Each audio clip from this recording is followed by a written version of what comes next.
Ça, ce sont les 2 contrats que j'ai décrochés cette semaine grâce à la prospection. Pour moi, la prospection est loin d'être morte. En revanche, vu le volume de messages que reçoivent les marques, ça nécessite de perfectionner un petit peu sa technique. Et ça tombe bien parce que c'est le sujet de ce nouvel épisode de UGC Mastermind. Dans l'un des épisodes précédents de la série qui était dédié à la prospection, je vous expliquais justement en théorie comment créer votre propre routine de prospection. À la fin de cet épisode, je vous ai proposé de m'envoyer vos messages parce que je peux vous partager toutes les théories possibles, tous les templates imaginables. Si ce que vous faites ce n'est que du copier-coller des templates que vous trouvez sur internet, vous n'arriverez jamais à rien en termes de prospection. Donc plutôt que de vous donner des templates, j'ai décidé de prendre vos messages de prospection, de les réécrire à ma façon en vous expliquant ma façon de penser pour vous challenger dans votre réflexion. Pour avoir de bons résultats lorsqu'on prospecte, il faut déjà avoir une bonne routine. Ensuite, il ne faut pas s'attarder sur les réponses que l'on reçoit et les prendre personnellement. Et il faut aussi savoir se remettre en question. Allez, trêve de plaisanterie, j'ai mon ordinateur qui est juste là, donc je vais récupérer vos messages et on va les décortiquer ensemble. Pour les besoins de cet épisode, j'ai enlevé certaines informations pour préserver l'anonymat des personnes dont j'ai sélectionné les messages, mais j'ai gardé quand même l'essence pour vous expliquer. C'est parti. On attaque avec le premier message. Ici, on s'adresse à l'équipe de Saev, qui est une marque de skincare française. Alors, bonjour la team Saev, je me présente XXX, créatrice de contenu UGC spécialisée dans l'univers de la beauté et du skincare. D'accord, mais ça veut dire quoi, spécialisée? Est-ce que tu es spécialisée en termes de format? Est-ce que tu es spécialisée par rapport à la qualité que ça demande? En quoi est-ce que tu démarques? En quoi est-ce que tu es plus spécialisée qu'une autre personne dont j'ai reçu le message? Ensuite, j'aime mettre en lumière l'histoire des marques à travers des vidéos UGC qui apportent de l'authenticité, suscitent l'émotion et créent un lien fort avec leur communauté. Ça, c'est un avis qui est personnel, mais pour moi, associer UGC et authenticité aujourd'hui dans des messages, ça n'a aucun sens, parce que l'UGC n'a rien d'authentique. Étant donné que ce n'est pas du vrai UGC, c'est-à-dire qu'on est rémunéré pour parler d'un produit et de ses bénéfices, il n'y a absolument rien d'authentique, donc pour moi ce n'est pas du tout un argument à mettre en avant lorsqu'on prospecte une marque. Donc cette première accroche, en fait pour moi, elle ressemble à 95% des accroches qu'on peut avoir dans un message de prospection. Il n'y a absolument rien de différenciant. En découvrant Saev, j'ai tout de suite été séduite par votre approche unique, des soins qui allient l'efficacité de la science aux bienfaits puissants de la nature, avec une identité visuelle raffinée et reconnaissable. D'accord, mais là tu parles à la marque. Lui rappeler quel positionnement elle a, quel message elle essaie de faire passer via sa communication, pour moi ça sert non plus pas à grand chose parce qu'en fait ce sont des informations qu'ils ont déjà.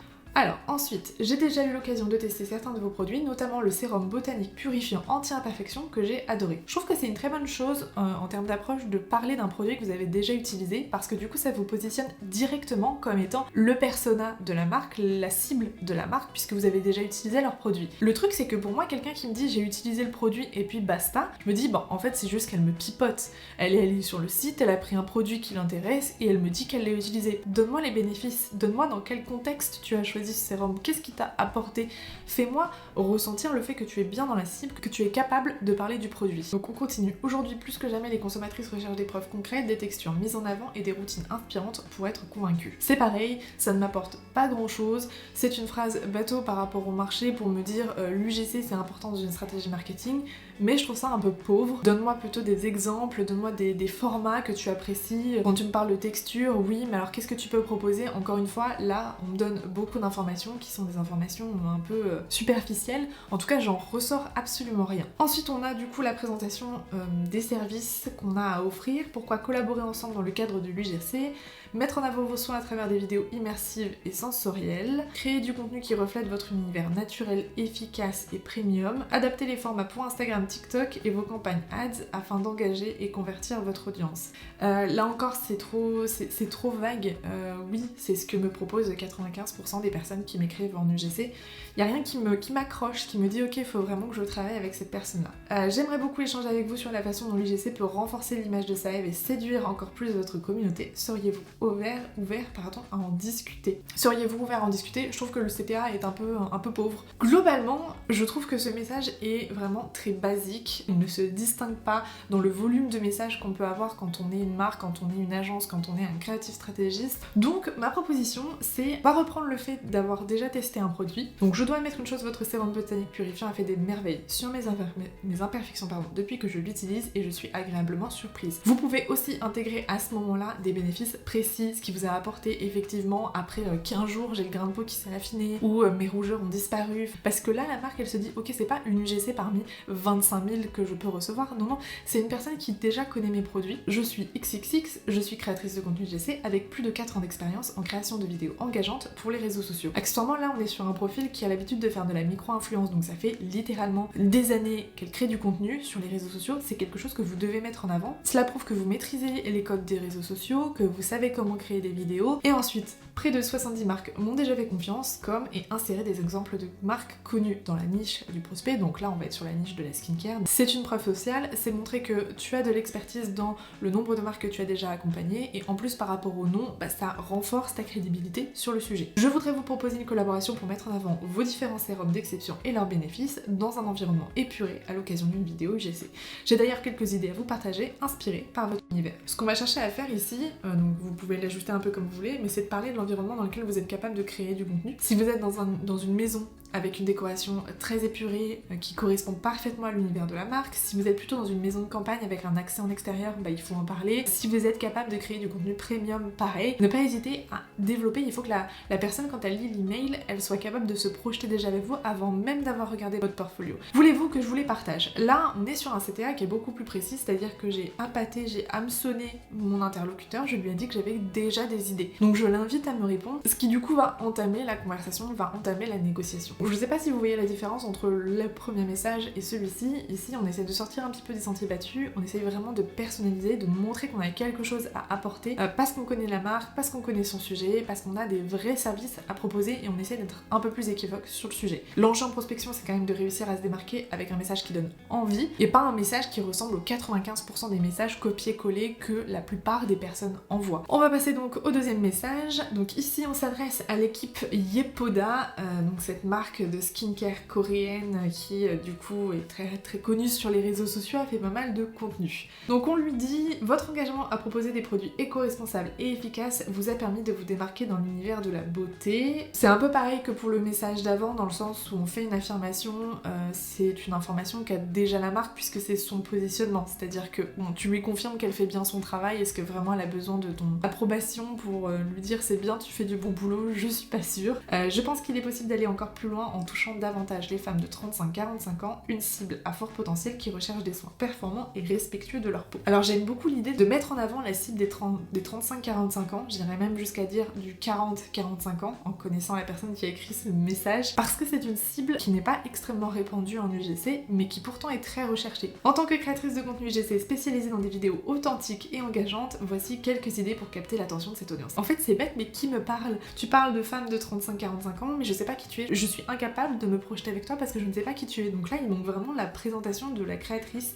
Il n'y a pas besoin de passer beaucoup de temps à se présenter, mais quelques petites choses qui me disent ok, cette personne me convient par rapport à ce qu'elle a à proposer. Donc ensuite on a plusieurs idées, c'est un sacré bloc, et en fait le problème, et ça c'est ce que je vois beaucoup dans les personnes qui décident de faire des messages de prospection avec des idées, c'est qu'en fait on est sur des idées bateau, c'est-à-dire que en gros je serais prête à parier que ce genre de contenu a déjà été fait par la marque.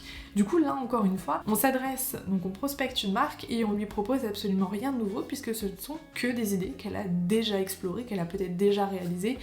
En plus de ça, ce que je trouve dommage, c'est que dans l'accroche, du coup, on s'adresse à des femmes de 35-45 ans, mais on n'a pas du tout d'idées spécialisées pour cette cible-là. Donc en fait, on a un manque de cohérence entre l'accroche et justement la partie idée. Donc c'est un peu dommage. Là on n'a pas de CTA. Il faut quand même penser vos messages de prospection comme si vous réfléchissiez à une vidéo UGC avec une accroche qui doit être forte, qui doit capter l'attention dès les premières secondes pour donner envie à votre interlocuteur de continuer à lire votre message, et quand il arrive au bout, faut lui dire quoi faire. Si tu lui dis pas est-ce que tu es disponible, il va pas penser à te répondre, en fait il va juste lire et va dire bon ok, et il va ranger ça en mode bon je regarderai plus tard, je regarderai quand j'aurai le temps, alors que de lui dire est-ce que tu es disponible dans les prochains jours, ça l'invite à te répondre directement, à te dire bah écoute oui ça tombe bien, bon j'ai regardé tes idées, c'est un peu intéressant, je suis dispo tel et tel jour pour qu'on organise un call. Là voilà, on est vraiment sur un message, il y a un petit élément différenciateur que je trouve intéressant, mais on pourrait le creuser un peu plus loin. Ma proposition de réécriture est la suivante: votre présence sur les réseaux sociaux est très forte, mais j'ai remarqué que dans vos publicités, vous parliez surtout aux jeunes femmes, or j'ai 40 ans et vos produits correspondent parfaitement à ce qu'on peut rechercher pour prendre soin de notre peau. On a regardé leur stratégie marketing, on a fait notre petite étude, et ce qu'on remarque c'est qu'ils s'adressent surtout à une cible jeune, alors que leurs produits s'adressent aussi à une cible plus mature, mais on n'a personne qui les représente dans leur publicité. Et ça tombe bien parce qu'en fait, moi je suis dans cette cible, là c'est ce que tu leur dis, donc ça commence à être intéressant. Je m'appelle XXX, maman à la accompagne et créatrice UGC, j'accompagne les marques comme Yepoda dans leur création de contenu adressée aux femmes qui ont plus de 40 ans. Et là ce qu'on leur dit c'est que vraiment on est spécialisé sur un segment particulier, celui des femmes de 40 ans et plus. Je voudrais donc vous proposer d'explorer de nouveaux concepts créatifs dans vos campagnes de publicité, spécialement pensées pour cette cible. Et là on continue, on est toujours dans la même cohérence, c'est qu'on s'adresse à une cible, on représente une cible, on représente un persona, et on va proposer des idées qui sont en lien avec. N'hésitez pas à consulter mon portfolio qui se trouve dans la signature de cet email pour avoir un aperçu de la qualité de contenu que je peux vous proposer. Nous pourrions d'ailleurs en discuter directement par téléphone. Quand seriez-vous disponible? Dans les prochains jours. Et on termine avec une formule de politesse. Lorsqu'on a des éléments qui nous différencient des autres, notamment par rapport à l'âge, par rapport à des problématiques ou des environnements de vie, il faut pas hésiter à vraiment jouer cette carte, mais d'y aller franco. Parce que c'est ce qui vous différencie de tous les messages qu'on peut recevoir. Il y a beaucoup de marques qui aimeraient avoir beaucoup plus de visages de 40-50 ans, justement pour pouvoir parler à cette cible-là. Allez, on continue. Donc dans ce message, on nous dit « Je suis XXX, créatrice de contenu UGC Lifestyle. Je suis super enthousiaste à l'idée de vous proposer quelques idées créatives pour mettre en lumière vos produits. » Vraiment, c'est du classique, c'est encore une fois comme le tout premier message, c'est vraiment quelque chose qu'on voit dans beaucoup et qui a vraiment pas beaucoup de sens. En tant que créatrice de contenu UGC, j'ai imaginé des concepts dynamiques et engageants qui, je pense, pourraient résonner auprès de votre audience. C'est quoi des concepts dynamiques? Je veux dire, une vidéo UGC qui n'est pas dynamique, elle flop, elle n'aura pas de résultat parce qu'en fait elle est ennuyante. Donc pour moi ça c'est un pléonasme de dire je fais des vidéos dynamiques pour de l'UGC. Ensuite on a des idées. Du coup à la lecture c'est pas forcément très clair. Ces concepts sont conçus pour parler directement à votre communauté tout en reflétant l'efficacité et la praticité de vos produits au quotidien. Elles peuvent également renforcer l'engagement et la fidélité de la marque. La fidélité de la marque, alors non, c'est la fidélité de l'audience à la marque, pour le coup, pas la fidélité de la marque. Alors, je serais pas étonnée, je sais pas si c'est le cas, mais je serais pas étonnée que ce soit un contenu, encore une fois, qui a été rédigé via une IA, parce qu'en fait, on a beaucoup de blabla qui n'a pas beaucoup de cohérence. En soi, pour moi, dans ce message, il est extrêmement brouillon. Donc, on va essayer de le réécrire en étant un peu plus efficace. Pour ma proposition de réécriture, donc, je suis XXX, créatrice UGC et maman à temps plein. Préciser qu'on est maman à temps plein, c'est juste une manière de dire j'ai un environnement de maman, ce que toutes les créatrices UGC n'ont pas forcément, donc je suis vraiment capable de projeter un produit dans le quotidien ou dans l'environnement d'une famille, ce qu'on peut rechercher souvent sur des produits. Mes journées étant déjà bien remplies, je suis du genre à oublier mon café sur le plan de travail et à le retrouver 3 heures plus tard totalement glacé. Alors quand j'ai découvert votre mug isotherme, j'ai souhaité vous écrire. Là, ce qu'on fait via cette phrase-là, c'est que j'ai juste récupéré l'une des idées qui étaient mises et je l'ai transposée comme étant mon cas en tant qu'utilisatrice,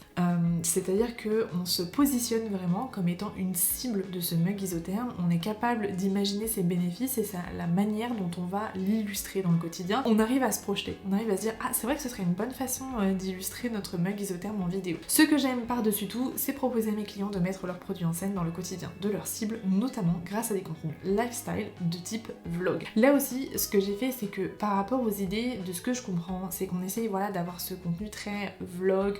Pour moi, c'est un type de, de contenu qui peut être très recherché parce que justement, on filme pas dans une ambiance studio, une ambiance super esthétique. On accompagne quelqu'un dans son quotidien et du coup, on voit le produit entre guillemets en action, ce qui permet de davantage se projeter. Tout le monde n'est pas forcément à l'aise avec le contenu vlog, ça demande quand même quelques connaissances. Donc pour moi, c'est quelque chose qu'on peut mettre en avant.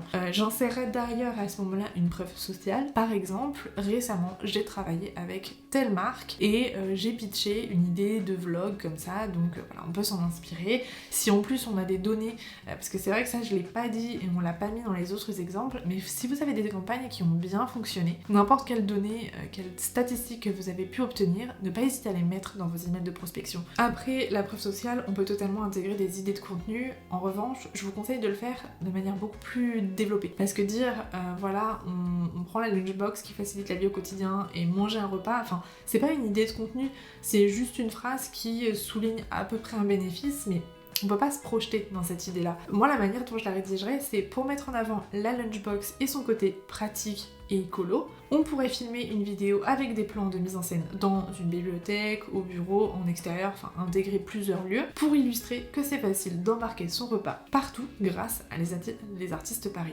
C'est un début d'idée, un début de storyboard, c'est qu'on a quand même un fil rouge, on est capable de se projeter dans cette idée, on sait ce qu'on va mettre en avant, c'est du coup le côté pratique et écolo et le fait que du coup le bénéfice c'est qu'on peut embarquer son repas absolument partout. Ça c'est une bonne façon d'expliquer une idée beaucoup plus détaillée et on arrive beaucoup mieux à se projeter que simplement me dire je fais un get ready with me avec vos produits. Ça c'est vraiment, on retrouve encore une fois, on le retrouve dans beaucoup de messages, surtout en skincare.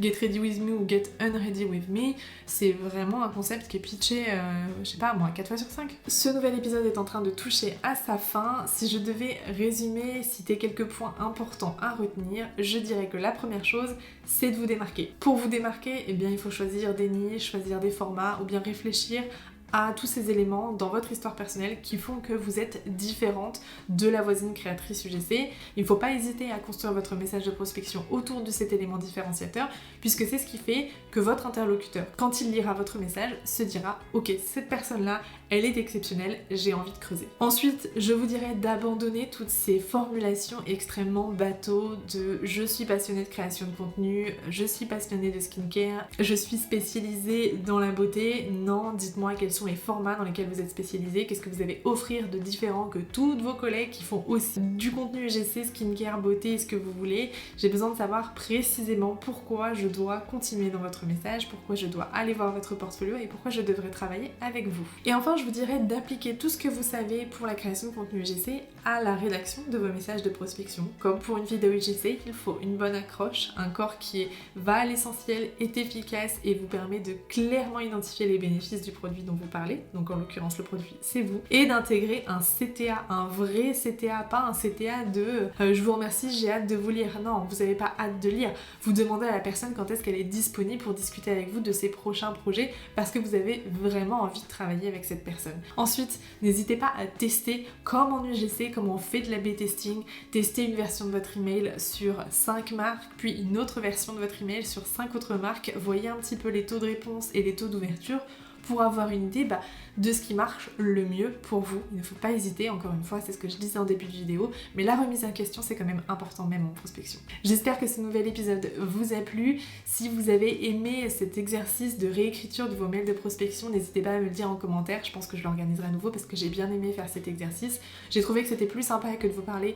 simplement de théorie, mais là on est entré vraiment dans la pratique pure et dure. En attendant, n'hésitez pas à vous abonner et à activer la petite cloche pour ne pas manquer les prochains épisodes de UGC Mastermind. Ciao!